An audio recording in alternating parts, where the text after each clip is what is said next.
আসসালামু আলাইকুম, সবাইকে স্বাগতম ডেটাবেস টিউটোরিয়ালে। তো আমার এই ডেটাবেস প্লে লিস্টে যা যা থাকছে তাতে আপনারা একদম জিরো লেভেল থেকে একদম অ্যাডভান্স লেভেলের কাজগুলো করতে পারবেন।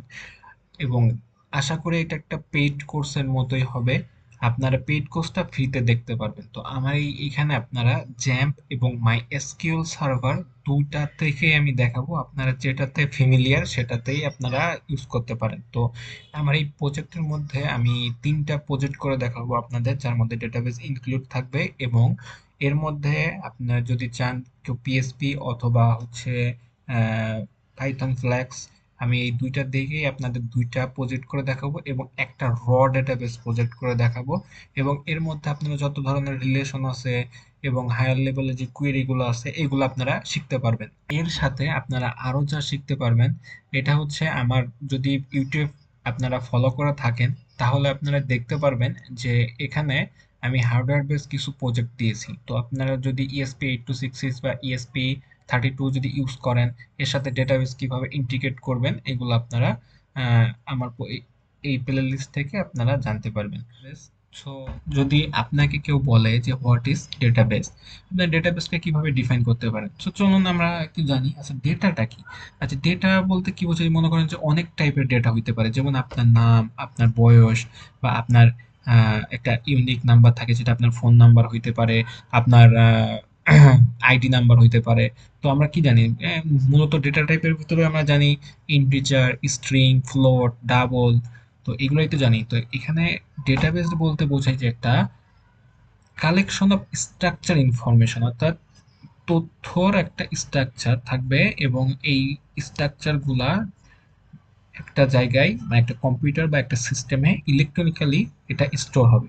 তো ডেটাবেসের ডিফিনিশনটা আমরা দেখি যে a database is organized collection of structure information or data typically stored electrically in a computer system।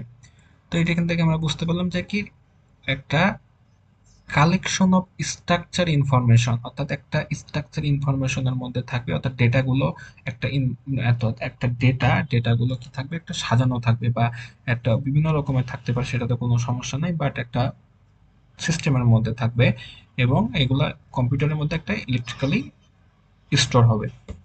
তো যদি বলা যায় যে টাইপস অফ ডেটাবেস, ডেটাবেস মূলত মেজর টু টাইপসের হয়, একটা হচ্ছে রিলেশনাল ডেটাবেস, একটা হচ্ছে নন রিলেশনাল ডেটাবেস, যেটা আমরা কি অনেকভাবে বলি সিকুয়েন্সিয়াল ডেটাবেস, একটা নন সিকুয়েন্সিয়াল ডেটাবেস। আচ্ছা সিকুয়েন্সিয়াল ডেটাবেসের ভিতরে আমরা কি এক্সাম্পল আছে মাইএসকিউএল, পোস্টগ্রেসকিউএল, এসকিউএল, ওরাকল। এবং যদি নন রিলেশনাল বা নন সিকুয়েন্সের ভিতরে যাই, মঙ্গোডিবি এবং ক্যাসেন্ড্রা, রেডিস। তো এইগুলো হচ্ছে ডেটাবেস। তো আমরা মূলত রিলেশনাল ডেটাবেস নিয়ে কাজ করব, রিলেশনাল ডেটাবেস নিয়েই আমাদের এই প্লে লিস্টটা।